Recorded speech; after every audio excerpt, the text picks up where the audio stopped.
আমি যখন ছোট ছিলাম খেলতে যেতাম মেঘের দলে। একদিন এক মেঘবালিকা প্রশ্ন করল কৌতূহলে, এই ছেলেটা নাম কি রে তোর? আমি বললাম ফুসমন্তর। মেঘবালিকা রেগেই আগুন, মিথ্যে কথা, নাম কি অমন হয় কখনো? আমি বললাম নিশ্চয়ই হয়, আগে আমার গল্প শোনো। সে বলল শুনবো না, যা, সেই তো রানী, সেই তো রাজা, সেই তো একই ঢাল তলোয়ার, সেই তো একই রাজার কুমার পক্ষীরাজে, শুনবো না আর, ওসব বাজে।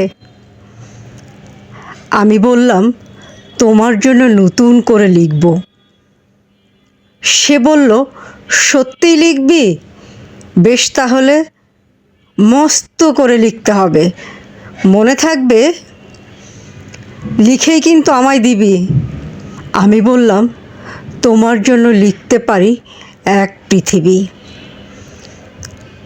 লিখতে লিখতে লেখা যখন সবেমাত্র 2-4 পাতা, হঠাৎ তখন ভূত চাপলো আমার মাথায়।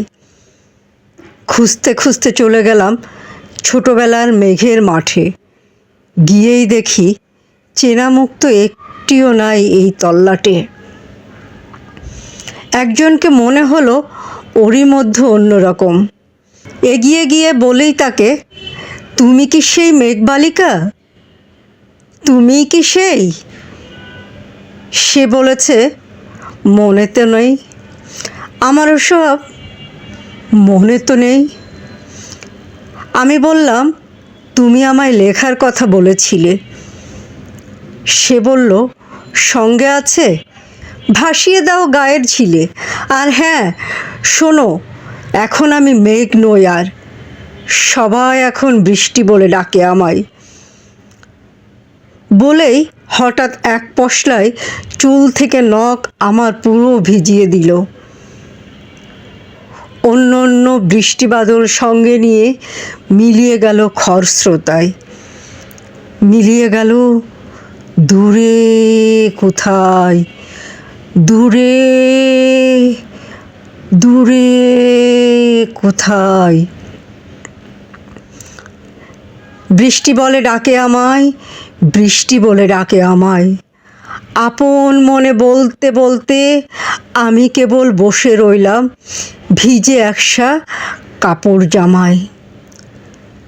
গাছের তলায় বসে রইলাম, বৃষ্টি নাকি মেঘের জন্য। এমন সময় অন্য একটি বৃষ্টি আমায় চিনতে পেরে বলল, তাতে মন খারাপের কি হয়েছে, যাও ফিরে যাও, লেখো আবার। এখন পুরো বর্ষা চলছে, তাই আমরা সবাই এখন নানান দেশে ভীষণ ব্যস্ত। তুমিও যাও, মন দাওগে তোমার কাজে। বর্ষা থেকে ফিরে আমরা নিজেই যাব তোমার কাছে। এক পৃথিবী লিখব আমি, এক পৃথিবী লিখব বলে ঘর ছেড়ে সেই বেরিয়ে গেলাম, ঘর ছেড়ে সেই ঘর বাঁধলাম গহন বনে। সঙ্গী শুধু কাগজ কলম, একাই থাকবো, একাই দুটো ফুটিয়ে খাবো, 2-1 মুঠো ধুলোবালি। যখন যারা আসবে মনে তাদের লিখব, লিখেই যাব। এক পৃথিবীর 100 রকম স্বপ্ন দেখার সাধ্য থাকবে যে রূপকথার, সেই রূপকথা আমার একার। ঘাড় গুজে দিন লিখতে লিখতে, ঘাড় গুজে রাত লিখতে লিখতে, মুছেছে দিন মুছেছে রাত।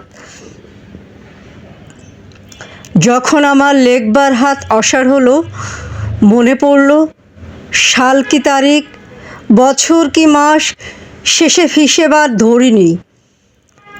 লেখার দিকে তাকিয়ে দেখি এক পৃথিবী লিখব বলে একটা খাতাও শেষ করিনি। সঙ্গে সঙ্গে ঝমঝমিয়ে বৃষ্টি এলো খাতার উপর, আজীবনের লেখার উপর বৃষ্টি এলো এই অরণ্যে। বাইরে তখন গাছের নিচে নাচছে ময়ূর আনন্দিত। এ গাছ ও গাছ উড়ছে পাখি, বলছে পাখি, এই অরণ্য কবির জন্য আমরা থাকি। আমরা কোথাও, আমরা কোথাও, আমরা কোথাও হার মানিনি। কবি তখন কুঠির থেকে তাকিয়ে আছে অনেক দূরে, বনের পরে, মাঠের পরে, নদীর পরে, সেই যেখানে সারা জীবন বৃষ্টি পড়ে, বৃষ্টি পড়ে, সেই যেখানে কেউ যায়নি, কেউ যায় না কোনো দিনই, আজ সে কবি দেখতে পাচ্ছে সেই দেশে সেই ঝর্ণা তলায় এদিক ওদিক ছুটে বেড়ায় সোনায় মোড়া মেঘ হরিণী, কিশোর বেলার সেই হরিণী।